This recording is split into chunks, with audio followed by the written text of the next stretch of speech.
매일 성경과 함께하는 오늘의 큐티 시간입니다.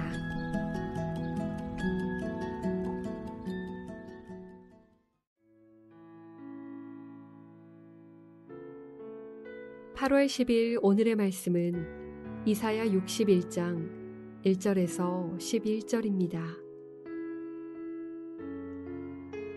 주 여호와의 영이 내게 내리셨으니 이는 여호와께서 내게 기름을 부으사 가난한 자에게 아름다운 소식을 전하게 하려 하심이라. 나를 보내사 마음이 상한 자를 고치며 포로된 자에게 자유를, 갇힌 자에게 노임을 선포하며 여호와의 은혜의 해와 우리 하나님의 보복의 날을 선포하여 모든 슬픈 자를 위로하되 무릇 시온에서 슬퍼하는 자에게 화관을 주어 그 죄를 대신하며 기쁨의 기름으로 그 슬픔을 대신하며 찬송의 옷으로 그 근심을 대신하시고 그들이 의의 나무 곧 여호와께서 심으신 그 영광을 나타낼 자라 일컬음을 받게 하려 하심이라.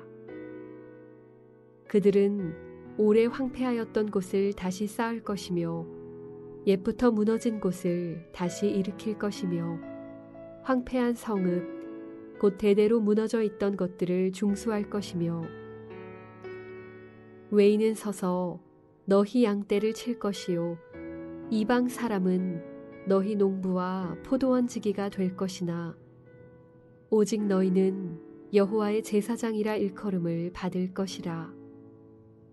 사람들이 너희를 우리 하나님의 봉사자라 할 것이며 너희가 이방 나라들의 재물을 먹으며 그들의 영광을 얻어 자랑할 것이니라. 너희가 수치 대신에 보상을 배나 얻으며 능욕 대신에 몫으로 말미암아 즐거워할 것이라. 그리하여 그들의 땅에서 갑절이나 얻고 영원한 기쁨이 있으리라. 무릇 나 여호와는 정의를 사랑하며 불의의 강탈을 미워하여 성실히 그들에게 갚아주고 그들과 영원한 언약을 맺을 것이라.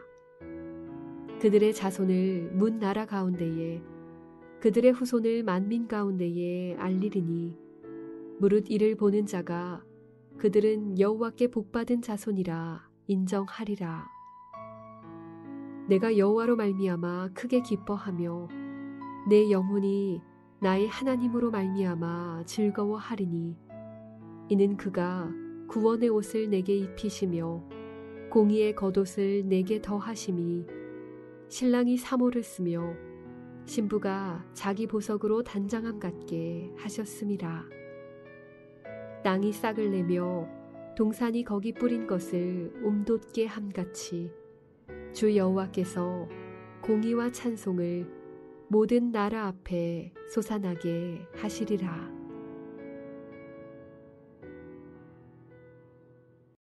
이사야 61장 1절에서 11절 말씀을 함께 묵상하겠습니다. 오늘 본문 이사야 61장은 이사야 전체에서도 아주 중요하며 신구약 전체 성경에서도 너무나도 중요한 본문입니다. 왜냐하면 누가복음 4장에서 예수님이 사역을 처음 시작하실 때 읽으신 성경이 바로 이사야 61장 1절이기 때문입니다. 예수님은 이사야 61장을 읽으시고 난 후에 이 예언이 너희 귀에 응했다고 말씀하셨지요. 그러니 예수님은 이사야의 예언을 성취하셨고 이사야가 예언한 하나님 나라의 도래를 성취하신 것입니다. 이는 예수님이 구약의 예언을 성취하신 분이며 예수님의 사역을 이해하려면 구약을 잘 이해해야 함을 보여주고 있습니다. 구약을 잘 알지 못하면 예수님의 사역과 사명을 잘 이해할 수 없습니다. 그러니 오늘 이사야 61장 본문을 잘 살피면서 우리 예수님께서 완수하고자 하는 사명이 무엇인지 더 잘 이해하는 아침이 되기를 바랍니다. 1절에 주의 영이 선지자에게 임합니다. 이는 하나님의 사명을 감당한 선지자가 하나님의 영이 임해야 사역을 할 수 있음을 알려줍니다. 자신의 힘과 능력으로 사명을 감당하는 것이 아니라 하나님의 영이 임해야 선지자는 사명을 감당할 수 있습니다. 하나님은 이 선지자에게 5가지 사명을 선포하라고 합니다. 선지자가 외친 것은 예수 그리스도의 사명이기도 합니다. 첫 번째, 가난한 자에게 아름다운 소식을 전하는 것입니다. 여기서 아름다운 소식은 복음입니다. 선지자의 사명은 가난한 자에게 복음, 복된 소식을 전하는 것입니다. 여러분, 갇힌 자에게 복음은 해방이고요. 눈먼 자에게 복음은 다시 보는 것입니다. 죄에 갇힌 자들에게 복음은 죄로부터의 해방이겠지요. 선지자는 이처럼 악한 것과 나쁜 것에 사로잡힌 자들에게 회복이 시작되었음을 전하고 있습니다. 두 번째, 마음이 상한 자를 고치는 것이지요. 마음이 상한 자는 마음이 부서지고 지친 자들의 마음을 고치는 것입니다. 세 번째, 포로된 자에게 자유를, 갇힌 자에게 노임을 선포하는 것입니다. 바벨론의 포로에서 자유를, 또한 주의 백성의 올무에서 노임을 선포하는 것입니다. 네 번째, 여호와의 은혜의 해, 보응의 날을 선포하는 것이죠. 여기서 은혜의 해는 희년을 뜻합니다. 안식년이 7번 돌아온 49년의 다음 해가 희년인데요. 포로된 자에게 자유가 주어지는 해입니다. 그러니 이 희년은 종들이 자유를 얻는 날로 종되었던 자들에게 자유가 선포되는 해입니다. 다섯 번째, 슬픈 자를 위로하는 것입니다. 부정과 악으로 괴롭힘을 당해 슬픈 자들을 위로하라는 것이죠. 이 사역이 선지자의 사역이며 이 사역이 메시아의 사역입니다. 2절에서 3절은 이러한 사역을 통해서 이루어지는 역사를 보여주고 있습니다. 시온에서 슬퍼하는 자에게 화관을 줍니다. 죄를 대신하여 기쁨의 기름을 덧입혀 줍니다.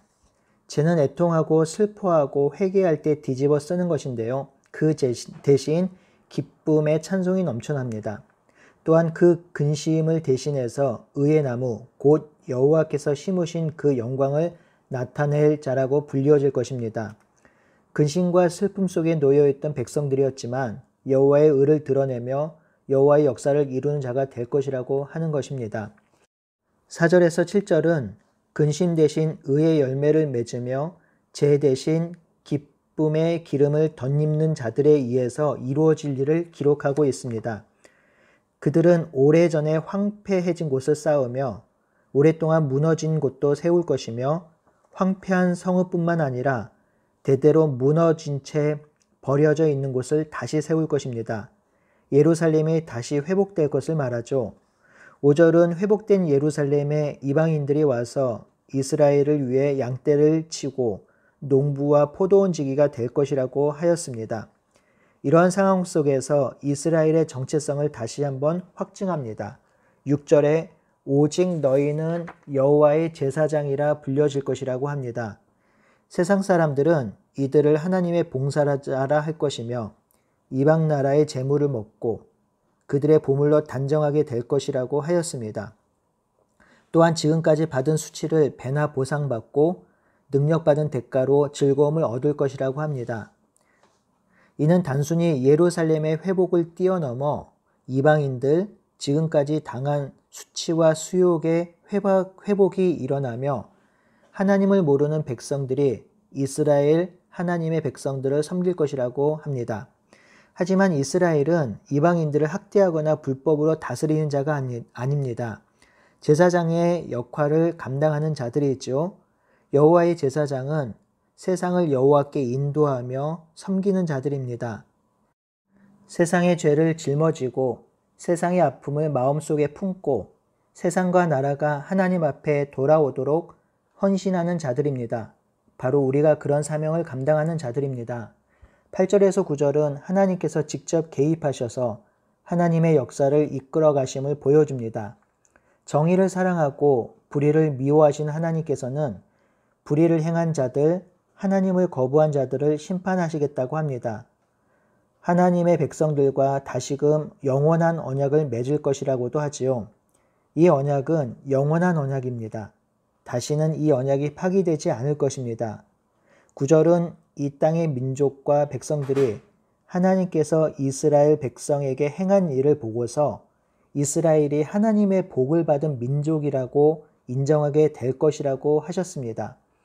이스라엘의 불의와 악행에도 불구하고 하나님은 아브람과 맺은 언약을 결국 지켜내십니다.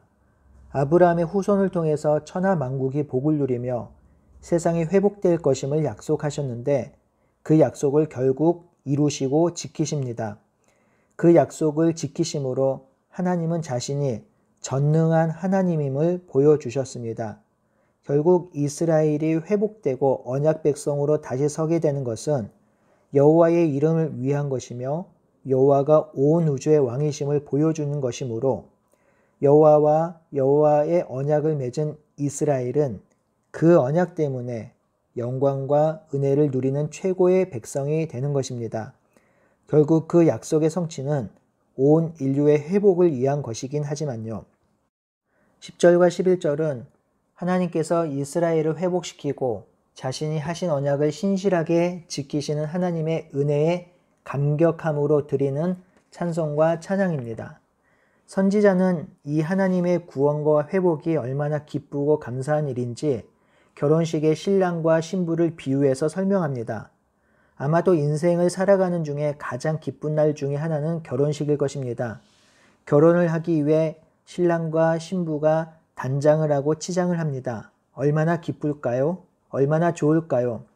선지자는 이 결혼식의 신랑과 신부처럼 자신에게 구원의 옷을 입히시고 공의의 겉옷을 입히시는 것이 너무도 기쁘고 좋다고 하는 것입니다.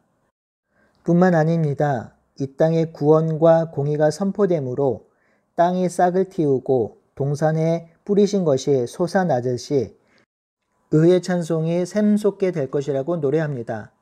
이 놀라운 역사가 하나님의 영을 받으신 예수 그리스도를 통해서 이 땅에 이루어졌고 또한 이루어지고 있습니다.